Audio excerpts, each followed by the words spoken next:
Hello guys, magandang araw po sa inyong lahat. So ayun na guys, nagmoldita at nagsungit na hindi pinalampas ni Medeth yung isang comment na pumasok during live niya.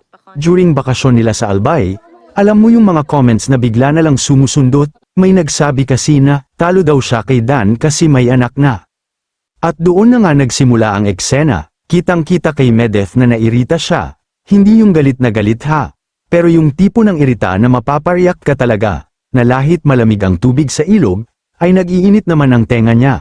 Kaya sinagot niya agad yung comment, very prank ka at very honest. Sabi niya, tanungin niyo muna ako kung gusto ko na bang magkaanak, bago raw sabihin na talo siya. Kasi sa totoo lang daw, ayaw pa niya. Dagdag pa niya, hindi pa raw niya nahahanap kung sino ang magiging tatay ng magiging anak niya. Sabay tawa, alam mo yung tawang may halong biro pero ramdam mo rin na seryoso siya sa punto niya. Parang sinasabi niya na hindi basehan ng pagkatao o tagumpay ang pagkakaroon ng anak, at lalong hindi siya dapat ikumpara kanino man. Tapos, biglang nag-iba yung mood ng kwento, from seryoso, naging kwentuhang bakasyon. Ikinwento ni Medeth na nagbakasyon pala sila sa Albay kasama ang ibang mga mommies. Celebration daw yun ng birthday ng papa niya. Ang saya pakinggan kasi parang simpleng family bonding lang talaga at salo-salo.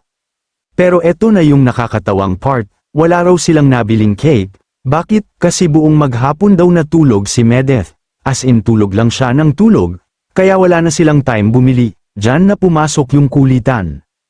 Biniro pa nila yung isang Madam Basher. Sabi nila, magpalipad ka naman dyan para may cake kami. Alam mo yung birong medyo pasundot pero patawa lang, sinokyan pa ni Medeth at sinundan ng mas matinding joke. Yung kinita mo sa akin, i-share mo naman, at doon na siya humagalpak ng tawa. Yung tawang ramdam mo hanggang screen, parang sinasabi niya na kahit may bashers, mas pinipili niyang gawing biro at good vibes yung sitwasyon kaysa dibdibin. Sa kabuuan, lumabas si Medeth bilang pranka, palabiro, at confident sa choices niya sa buhay. Hindi siya nagpapapressure sa societal expectations, kung kailan mag-aanak, kanino ikukumpara, o kung ano ang panalo, para sa iba, para sa kanya, sarili niyang desisyon at timing ang mahalaga. At habang wala pa doon, enjoy muna sa buhay, pamilya, bakasyon, at konting tulog at tampisaw sa ilog kasama ng pamilya at mga mommies.